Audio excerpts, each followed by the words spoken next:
Welcome to TC Daily, the technology show brought to you by TechCentral. My name is Duncan McLeod. Now, if you're new to the show, do subscribe to us. You'll find us on YouTube at youtube.com/TechCentral, or why not subscribe to TechCentral's daily newsletter? You can get that at techcentral.co.za/newsletter. And at 5 a.m. every morning, you will get the latest local and international tech news and all the details about the latest tech shows that we have published. Now, e-commerce is a particular area of focus of this show, and I'm very pleased now to welcome one of the most important players in the e-commerce space in South Africa, Sylvester John, Sylvester, I hope I'm getting your title right, I pulled it straight off LinkedIn, Vice President of e-commerce at Walmart in Africa, is that right? I'm actually with Massmart, and so I'm the head of e-commerce for the group. For Massmart Group, yes. Okay, you need to update your LinkedIn. I do. You've been with Massmart for how long now? About a year and a half, a little bit over a year and a half with Massmart, yeah. Okay, great. But before that, you've had a lengthy stint at Walmart in the US, I believe. But you're also not a stranger to the African continent. You've worked here previously for Massmart, right? That is correct. I actually just celebrated 10 years with Walmart, so really, it seems like just yesterday. But started in Walmart US in merchandising, and then spent some time in Africa. So this is my second time. I did do a stint with Massmart where I was in West Africa. Right. Led our West Africa growth for about 2 years. And then I spent about 6 years, a little bit over 6 years, helping build the Walmart US e-commerce business, particularly with a focus on online grocery. And then I'm back now to Massmart for the second time. Right. So what was your role in West Africa? What were you doing there? Yeah, we were thinking about, at the time, Massmart was really focused on growth. And as we were building a strategy for expansion through West and East Africa with a real focus on food. Right. And so I was there primarily to help lead that strategic growth agenda. But I also had some responsibility for overseeing the game business as well out there. Oh, good. Okay. So you were in the US, you were involved in building out the e-commerce initiatives at Walmart. Maybe just take us through a bit of what you were involved with there, what learnings you've drawn from that experience, and what from that experience you're planning to apply here in South Africa at Massmart. Yeah. Walmart has been on the journey for a while. We started off as a company in Silicon Valley in California and really looking at the general merchandise side. And about 8 years ago, really started shifting towards the opportunity to compete in e-commerce with online grocery. And so that's when I joined, when we started looking at really leaning into grocery as the primary agenda for growth. And so I was part of a small group of folks who came together to conceptualize and build that agenda out. So I joined just a few months into the strategy. And so during that process, we studied a lot of what had happened in Europe, particularly UK and France, where they had been doing online grocery for over 16 to 20 years, and learned a lot about it. And interestingly, the US hadn't really leaned into online grocery at the time. And we made the decision at that time to start off with pickup, click and collect instead of delivery, whereas the world had really started with delivery, including Europe. And we learned a lot about that experience and decided to try the pickup experience. It was a real incredible journey because there was no playbook. And so Walmart really had to invent it. So in many cases, how do you reimagine the store and think about the store as a fulfillment center? How do you think about curbside, where you're working with space that you had already pre-established? You couldn't reinvent the space. And you had to think about educating the customer about this idea of outsourcing, feeding her family to what is, in essence, a stranger when she had been shopping for her family herself, and building that confidence and comfort around the quality expectations around something as important as shopping groceries for somebody, and all the things that go from in between. So it was a lot of learning, a lot of experience over that period. I played about 6 or 7 different functional roles during that journey. So I got to learn different aspects, including product and technology. Spent some time in Silicon Valley leading that team, innovation and operational execution in the stores as well. So all that has really helped prepare me for really the opportunity we have here in Massmart. Yep. So you arrived in Johannesburg. Massmart is headquartered in Sunninghill. you arrived here straight from the US? Yes, straight from Denver. What were your initial thoughts upon arriving at Massmart and looking at what the operation was doing on the ground here in the e-commerce environment in South Africa compared to where you just come from? Yeah, well, the first thing is that because I had actually had a previous stint in Massmart, so it wasn't all totally new. I had a good sense of the company. Massmart is obviously a portfolio of brands. We have Builders, Game, Macro, so it's unique in the sense that as you think about it, you've got to think about it as a group and how do you solve for these different propositions, different customer groups. Whereas in Walmart, you've got one brand, Walmart, and you're really thinking about a certain customer type. So that was the first understanding and really trying to make sure we understood how we solve for all these different brands. The second thing obviously was also the starting points where we did have websites for Builders, Game, and Macro, but they were in early stages, relatively immature, and so you're starting the journey really from a low base, and the broader market itself is relatively nascent, and so you're also starting a journey in an environment that is just about to take off, if you will. So those observations were key and crucial as we started thinking about what we do and where we go from here. The South African market, and I'm sure it's not just the South African market, it's just markets around the world, but South Africa was, you used the word nascent. E-commerce as a percentage of total retail sales in South Africa is still small, but before the COVID-19 pandemic, it was tiny. But a lot of South Africans warmed to the idea of online shopping and other technological solutions like tap to pay, for example, at retail stores, as a result of the COVID pandemic. How has that impacted Massmart over the last, say, 2 or 3 years? Have you seen a massive spike up as other retailers have in online sales? And do you see that continuing now that COVID seems to be a thing of the past? Yeah, I think so. If you think about the journey, if you had the pre-COVID environment, and to your point, the penetration was pretty low, then COVID accelerated it quite a bit. We've now leveled off and we're now in this post-COVID environment. We've experienced quite a bit of growth post-COVID, in fact, quite a lot. I mean, we announced that H1 of this year, we grew our portfolio 108%. Wow. Which is quite high and in line with what our expectations are. And so we're seeing that growth continue. In fact, it's the highest growth we've had, even we're growing faster than we were in COVID. But I'm not sure it's all because of COVID. I think what's happened is that the customer has gone through a COVID experience where she's had to enter the space by virtue of necessity and safety concerns. And in that process, she's discovered convenience. And there's a lot of perceptions that maybe she had that she's realized maybe some were not true. There were a lot of concerns about credit card risk and exposure from a security standpoint, and various elements that I think people were seen as blockers.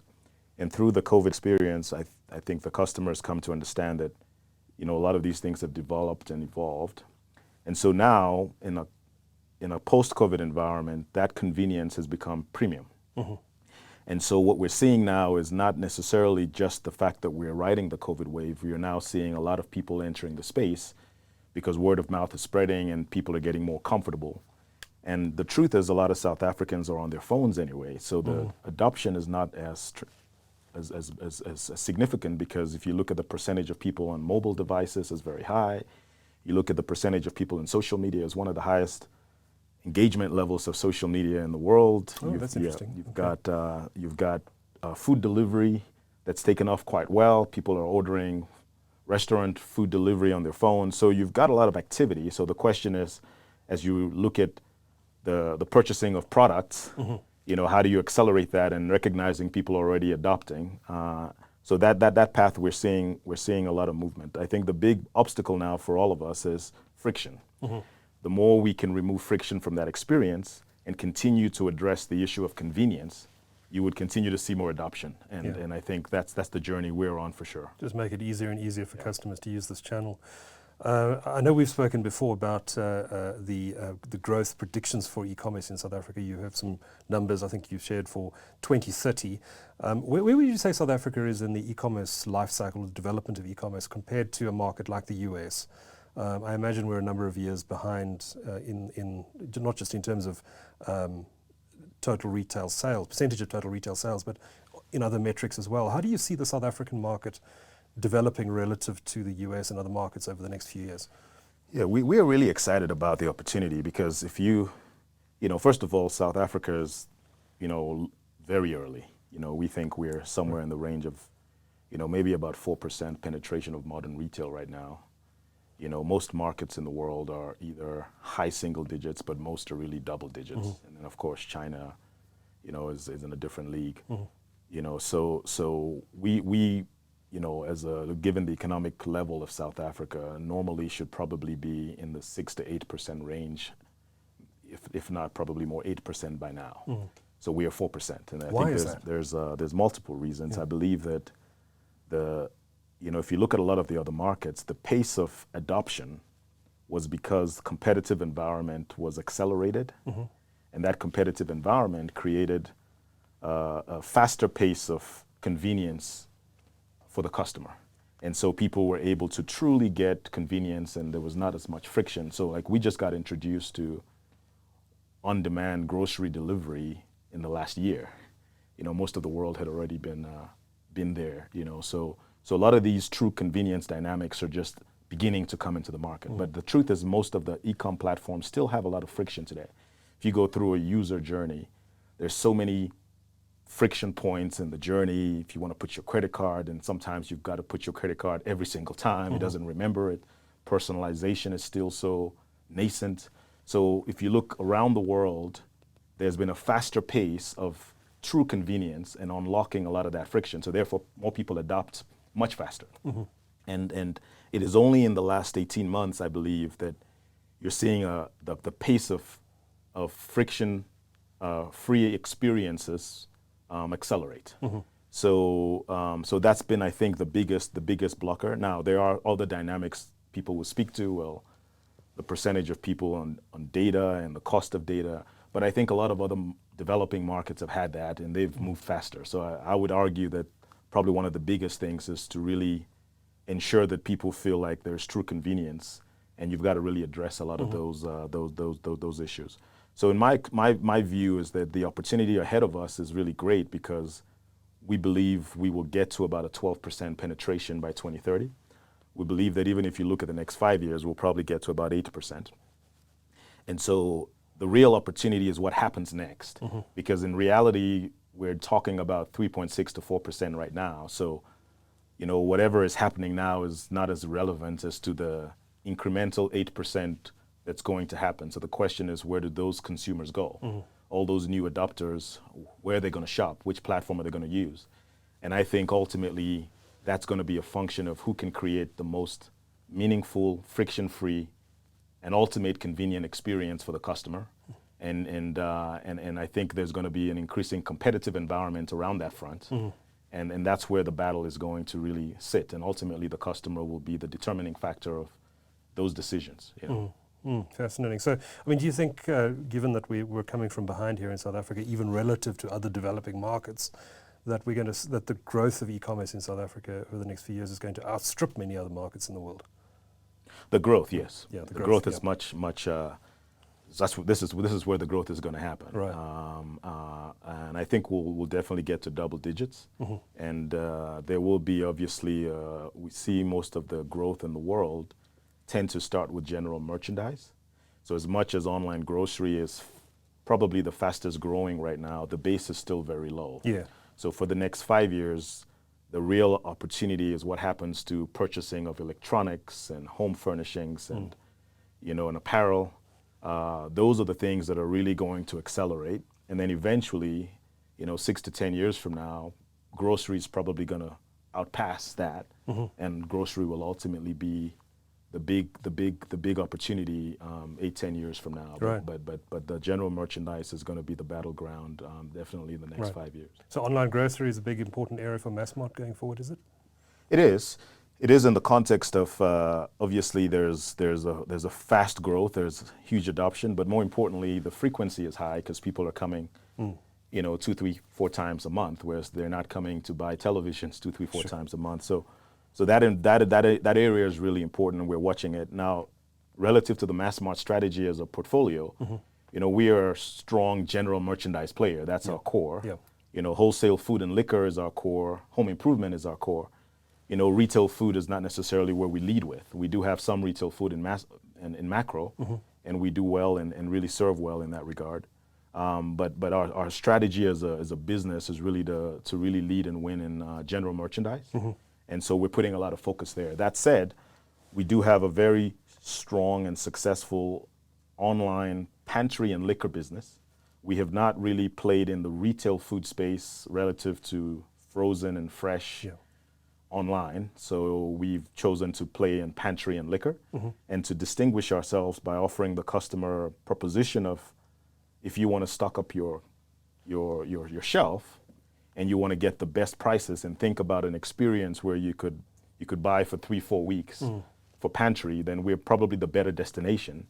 In between, you could still go get your fresh products elsewhere, but we could be that pantry destination. So we've built a proposition on Macro Online that has really resonated well with customers, and we turned that on the last quarter, and we're seeing triple-digit growth in that area, and customers are really responding well to that offer.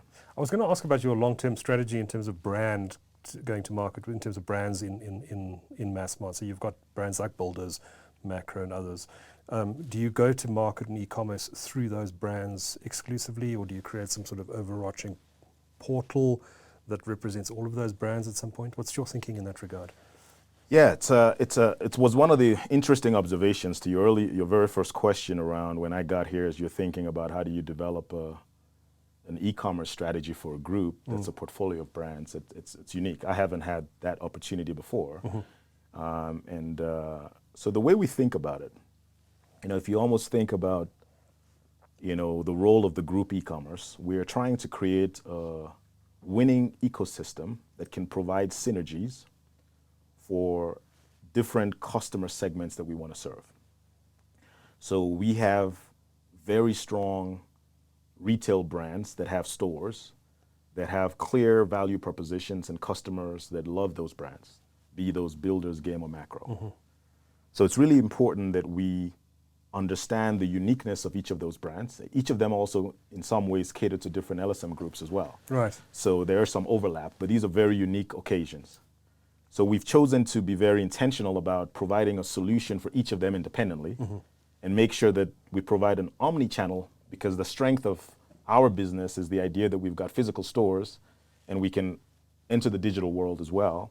And so the idea of seamless shopping for that customer and allowing them to move between on and offline in a meaningful way is really critical. So therefore we have websites for all three, and a lot of work we've done to reimagine that experience and reinvent that experience. And over the last year, you would have seen a transformation of the Macro website. We've literally shut down the Game website, rebuilt it, and relaunched it. So it's a brand new experience. And we're now in the middle of repositioning the Builder site. So by the end of next month, you'll have a very different experience for Builders. So we're very intentional about those. In fact, we make sure the teams that work on those are slightly different, but they all kind of report in the same structure. We've then also, so you've got that. We also are very big in wholesale. And we believe there's an important opportunity as we think about the role of B2B. We're a leader in wholesale food and liquor. And so we have an opportunity to reimagine our wholesale experience. So you're going to see us do more in this space. But that's a very different customer, but also you've got different segments in wholesale, because you've got company-owned use, you've got resellers, you've got petroleum food courts, you've got a number of segments that we serve today offline. And how do we think about those experiences and what those groups need? So that's a very different proposition. We also have a small marketplace today that we have third-party sellers. We believe that a big part of the future of e-com, but even the future of retail, is going to be the role of marketplaces. In fact, the biggest disruptor of retail over the next 10 years, I think, is what's going to happen with marketplaces. And marketplace is a big general term, and there's different types of marketplaces, but the concept of third-party sellers providing long-tail products in an environment where customers are incredibly hungry for extended assortment, you see in South Africa the percentage of market share that goes to platforms that don't even exist in this country, like Shein or Amazon or AliExpress. I mean, there's a number of these platforms that are having huge market shares in this country, and people are willing to wait 14 days for it to come from abroad. Really speaks to the demand for extended assortment. Yeah. You know, and so and this is not unique, this is what's happened around the world. So the role of a marketplace is going to become incredibly important. So we also have plans around how we think about that as part of our business and what role that plays in the future as well. And then of course we acquired OneCart, which is on-demand assets that provides a marketplace for retailers. And that is a very different proposition because it allows for a 1-hour delivery, flexible labor, and provides the opportunity to not just play in a space that keeps us close to the growth of online grocery, but also more importantly, the opportunity that on-demand is going to play, we believe, in the next few years, whereas customers get used to 2-day delivery, then they're gonna want 1-day delivery, then they're gonna expect, 2-hour delivery, 1-hour delivery. And so that asset and that experience is a competency that we're able to build out, leveraging this OneCart platform as well, that serves that customer base. So if you think about all of those propositions, then our role as a strategy is how do we build an ecosystem of enablers that can power each of these 5 different opportunities, customer opportunities. So we're talking about technology enablers. So for example, we just deployed, this month, a technology that allows pick, pack, the staging and dispensing in our stores that we have leveraged from Walmart. That's a first-class fulfillment technology that we now can deploy to all of these 5 ecosystem businesses. We've got one-drop delivery services that we bought that provides us same-day delivery that can go from facility straight to customer without going through a warehouse, and we can actually meet same-day delivery capabilities as we strengthen One Drop. But that can be a enabler that can power all 5 of the businesses, and so as you start thinking about all of these enablers, we're building them out. We now have a DC to home capability where we can leverage our stores as fulfillment centers, but we also can shift traffic to central distribution. But that central distribution can also serve the entire ecosystem. So we're building a world of enablers. And then as those enablers get strong and become world-class, then all the customer platforms take advantage of them. And it allows them to then, as a platform, to focus on just the customer proposition. What is their strategy to win for their vertical? So like builders can just focus on winning for the builder's customer, but not have to worry about all the hard stuff because the central ecosystem is developing and providing that service to power the whole organization. So that's what we've been working on this year and next year. By the end of next year, we will have the entire ecosystem working in full spin. And part of our growth so far with the 108% H1 growth is that we're building the plane while flying it. So we're already getting the benefits, but the real benefits are going to come when the whole thing is complete by the end of next year. Are there any gaps in the portfolio that you still need to plug? Are there likely to be further acquisitions that you make? Well, we're always open. We're always looking. We feel pretty good about what we're addressing now, but we're in an agile space. The environment changes. The customer talks to us every day, and we are not. We reserve the right, obviously, to fill new gaps. But right now, if you think about the 4 buckets of our focus, is we are all about getting the infrastructure and the foundations right now. So that's around capacitating ourselves. We've been recruiting quite a bit. We've increased our technology capacity. We have hundreds of engineers now. We are building out stronger store fulfillment capabilities with technology, but we've also put operations management into our stores that is just focused on e-commerce to drive execution. Central fulfillment is being done. So there's all these things of foundational infrastructure. If you think of that like bucket number 1, and that's our priority. Bucket number 2 is we've got to get our digital assets strong. So as we think about solving for builders, game, and macro. These were relatively immature experiences. Back to what I said about friction. We have to remove as much friction as possible if you're going to create true convenience. So a focus really has been for us, how do we ensure that these websites are as friction-free as possible? We're making a lot of progress there. And then how do we get into mobile and become more of a mobile-first experience? 60-70% of our customers access us on mobile. So when we say mobile first, we don't necessarily mean apps. We mean make the website work on a mobile device, because the websites were built for desktop. So if you try to access a lot of websites in this country on your phone, it's actually not the greatest experience because it hasn't been adapted for a phone.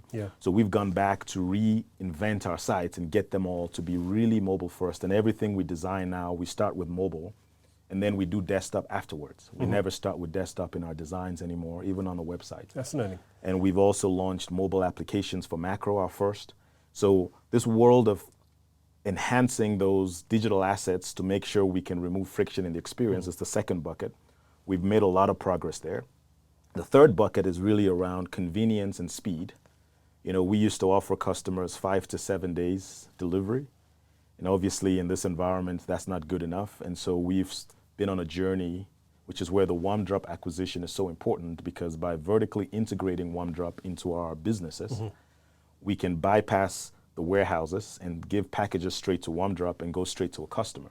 Whereas before you would give it to a courier and then it goes to a warehouse, and it could take 2 to 3 days in the warehouse before it gets to the customer. So for 30 kilometers around any of our facilities, we want to be able to go direct from facility to customer. And that vertical integration is really making good progress. So today, Macro is almost fully vertically integrated with OneDrop. We're working on Game. By the end of this year, Game will be fully vertically integrated, and Builders, we're going to get there by Q1 of next year, which means almost always, if you were to place an order from us, you will get it in 2 days or next day. Today, we're at about a little bit over 60% of all of our orders are delivered within 2 days. By the end of this year, that number will probably be 70 to 80% of our orders will be delivered within 2 days. So speed is going to be incredibly important. On demand through OneCart is going to be an asset that's really important to us, as OneCart strengthens its capability to deliver in 1 hour or 2 hours. And we can leverage that capability in interesting ways that can benefit Builders, Game, and Macro without having to recreate it in Builders, Game, and Macro. So the OneCart asset is more agile and can give us that on-demand complement, you know, that will really make a difference. And then the pantry and liquor that we have built out, if you go to Macro today, you'll see a complete different experience, where before, if you went on Macro, you only see televisions and fridges. So people didn't really know that we played in food. They knew that the physical store played in food, but they went on the site and all they saw was TVs and fridges. So they're like, well, where's the food? So what we've done now is we've made it clear to customer that online we're not in fresh food, but we are in pantry. And so this is what pantry means. And here's why you're better off shopping with us, because there's more for less. You get a lot more value buying in bulk, and then thinking differently about your retail experience as it relates to fresh and frozen.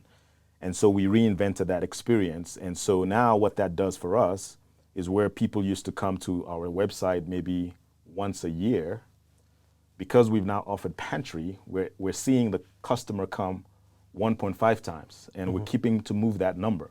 So over time, we could actually move from, you know, an experience where someone only comes once a year to where they come 2, 3, 4 times a year. And then we can now actually convert them to buy a general merchandise item, which is our core, because we've got pantry as an opportunity to increase the frequency of that relationship, and liquor that also does that for us. So that's the third bucket. And then the last bucket is really solving for this broad desire for assortment, where customers are looking for extended assortment and thinking about it in the context of B2B, which is wholesale, or thinking about it in the context of retail consumers. And we've got that's what we're working on now, the future of our extended assortment solution, which would include marketplace, but also be broader than that, to make sure we can provide people with as much product as they want, and they don't have to wait 14 days to get it from China. So launching a marketplace, when do you think this is realistic? When do you think you're going to? No, we already have a marketplace today. We have a marketplace today that represents a substantial part of our business, but it's still a small part of our broader macro portfolio. Right. So what we're trying to do is to reimagine it and think about what we can do with it and be able to take it to the next level. Right. And that's the work we're doing. Okay, okay. And do you offer similar marketplaces in other countries around the world where Walmart operates? Yes, yeah. Walmart has marketplace businesses around the world. Mm-hmm. The U.S. has a big marketplace business in Walmart.com. Mm-hmm. And many of our Latin American markets have a marketplace. Now, the biggest we have is, as you may know, Walmart owns a business in India called Flipkart. Yeah. The largest e-com business Which in a South India. African company, Naspers, you still hold a stake in. That's correct. Mm-hmm. That is correct. In fact, Walmart, I think, bought the stake from... that is correct. Yeah, that's right. And so, so Flipkart is number one in India, and that's a full marketplace business. Right. And so we've got a lot of, and we work closely together in the Walmart world, so a lot of experience is shared, a lot of exchanges with all the different Walmart markets. So we're learning and introducing what makes sense to this market as well. Does this marketplace have its own brand? Is it called Massmart? Oh, today it's Macro. So in the Macro website, right. you would find, we have an average Macro store will have, about 35 to 40,000 total items. Mm-hmm. And so we've got a lot of those online, of course. Mm-hmm. But you compare that to a global, big global marketplace in the world that would have, 100 million items, or so you start to imagine, what's possible in the context of a marketplace when you compare a physical retail store. Yeah. There's so much you can carry on the shelf, and so in the future, 40,000 SKUs is probably not going to be enough. Yeah. So we have today, a relationship with a couple of thousand sellers, and the Macro website has, another 120, 130,000 SKUs already. So we've got a total of about 160,000 on the website today, and we want to build on that and reimagine that and take that to the next level. I want to ask you about Black Friday, because that's coming up again. An American concept, actually, which has been exported to the rest of the world, and South Africans seem to have taken it to it like a duck to water. How relevant is Black Friday still, especially in the context of building an e-commerce business? It seems to me that maybe it's losing its luster a little bit. What's your view? Yeah, I mean, I think that it may feel that way because we had this thing called COVID-19 and this in between. And so you had a moment there that created a perception that maybe things have slowed down. But I don't think the customer has changed. The customers are still looking for value. Customers are still looking for bargains, and they're still looking for deals. And so now that we're back, this is the first year that we have a full clean year, because even last year we had Black Friday back, but we still had parts of last year that we were still dealing with remnants. And so this is the first year. So it'll be interesting to see, and I think you're going to see a lot of retailers go back to the pre-COVID Black Friday experiences, where, we had a case where for a moment folks were doing a full month and multiple weeks, whereas it started off with one day, 1 week. And so you'll see probably more people go back to that, more condensed experience. But obviously the power of Black Friday is not just online, it's also the physical stores that actually do quite a bit of business during that time. It's the one day of the year I try not to go into a physical store. So I don't think it's gone. I think, in fact, I would argue that we may see this year that it is probably stronger now because there's pressure on the customer. Yeah. The macroeconomic environment is tougher, and people are really looking for help. And unemployment circumstances are also not the greatest. So therefore, as people probably think about Christmas gifts, a lot of that gets front loaded in November, and people start looking for opportunities to make those decisions at a time when they can get good deals. So I think it's going to be still relevant. We are definitely gearing up. We believe it's naturally an important time for our business, and so, but also an important time when customers are paying attention. And so it's almost to some extent an opportunity to reintroduce yourself at a time when people are looking. And so we will be sure to make sure we get our fair share. So we will be announcing a lot of details around our plans and obviously the deals and what we've got coming. And will you be doing online specific stuff as well? Yes. So we'll do both. Obviously, power the omni-channel first. So a lot of things you can get in store and online, but there will be online only online exclusive opportunities as well. And we will probably in some of our brands start earlier.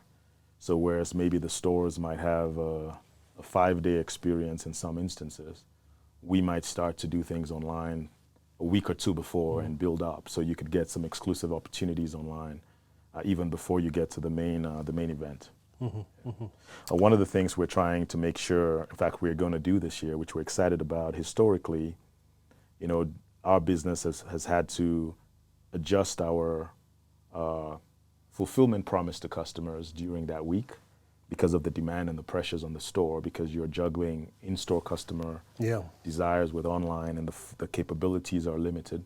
So we would have cases where maybe you have a 2 to 5 day customer promise, but during the November period, that promise might change to 7 to 10 days in order to be able to manage the expectations. Our goal this year is the first year where we are not going to change the promise. So we're going to keep our consistent promise of 2 to 5 days and take that through the November period and through the December period to make sure customers continue to get the expectation that they deserve.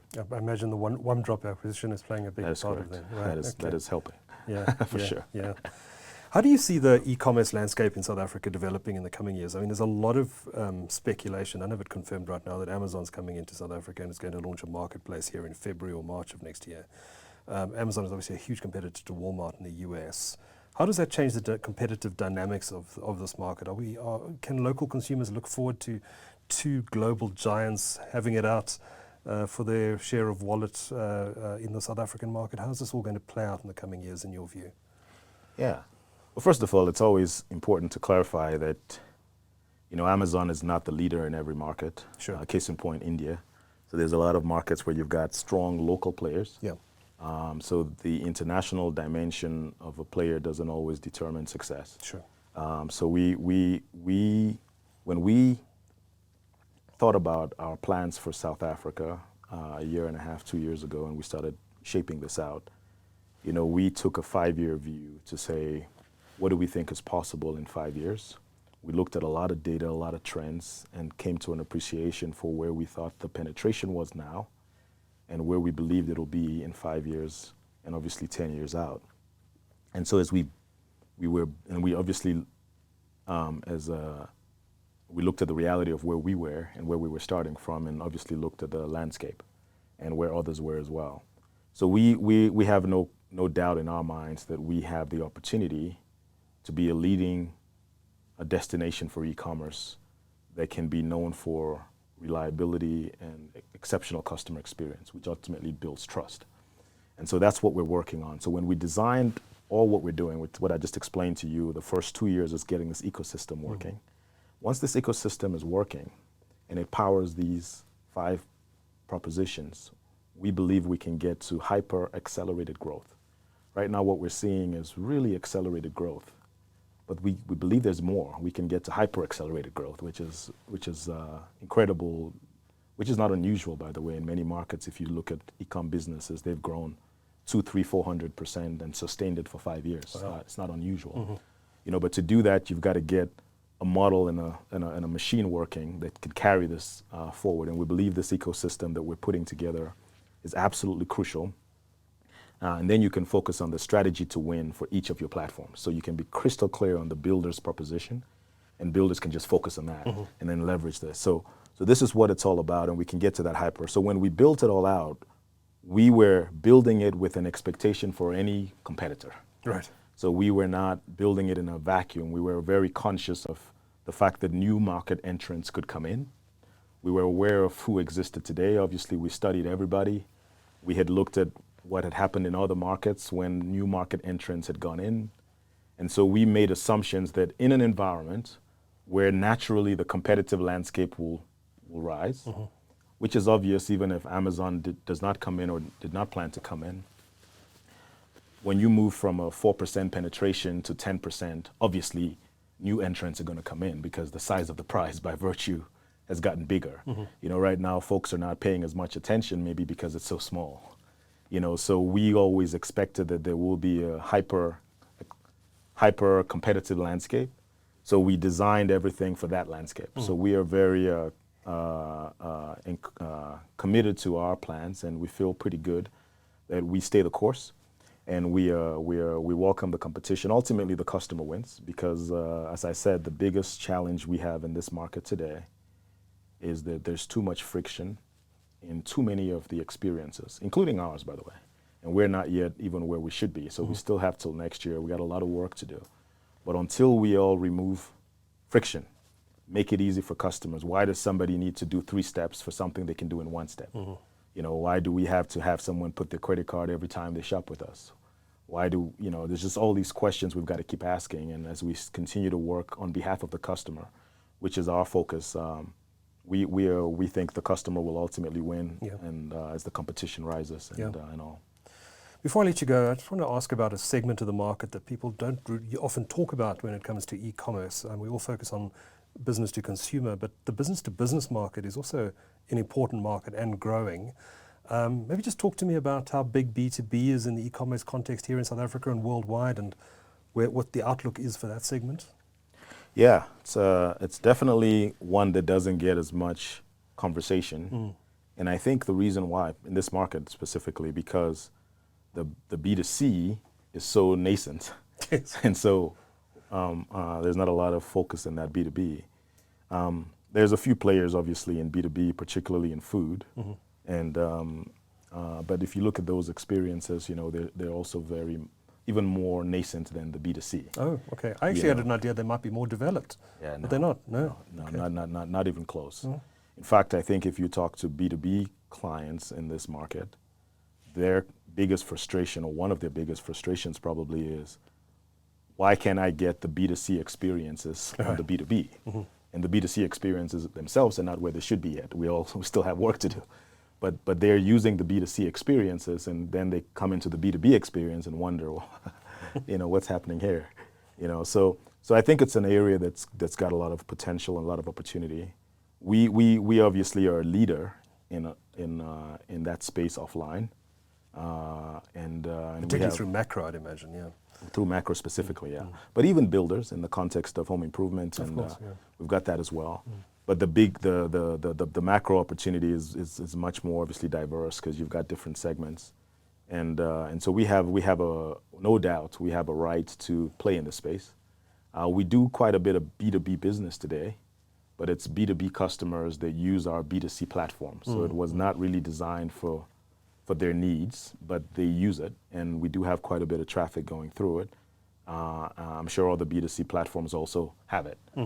But I think what is required here is a real thoughtful focus on who's this B2B customer, what do they need that's unique and different from a B2C, how do I segment them, and then how do I create a targeted solution for each of them that meets and exceeds their expectations, and allow technology to help me do that. And then how do I ensure that their fulfillment requirements are met, because maybe the B2B person needs their stuff in 24 hours. But maybe in some cases a B2C person may not need the television in 24 hours. Sure. So understanding that and making sure that those capabilities are robust enough to be able to pivot to the needs of a B2B versus a B2C, and the flexibility to be able to be sensitive to the reality, particularly those that are resellers, that you are actually, the dependency on you to meet their requirements could affect their business outcomes. Or if somebody's running a hotel and relies on you to provide convenience for them, then you've got to be able to service that in the most seamless way. And the worst thing for a B2B person is to have to each time send somebody out of their business to go shop. It would be great if the limited labor they had could stay in their facility, and the experience to replenish their needs could be so simple and so easy, 3 clicks, and they could trust that it could happen. So those types of experiences, I think, are going to become more meaningful, and we're going to obviously be a critical part of that, but I think you'll see that space improve as well. Great. Sylvester John, we could talk all afternoon about e-commerce, but I have to let you go at some point. Thank you for making the time. Thank you so much for coming into our studio and for talking to TechCentral today. It's much appreciated. You're most welcome. Thank you for the invite. Thank you.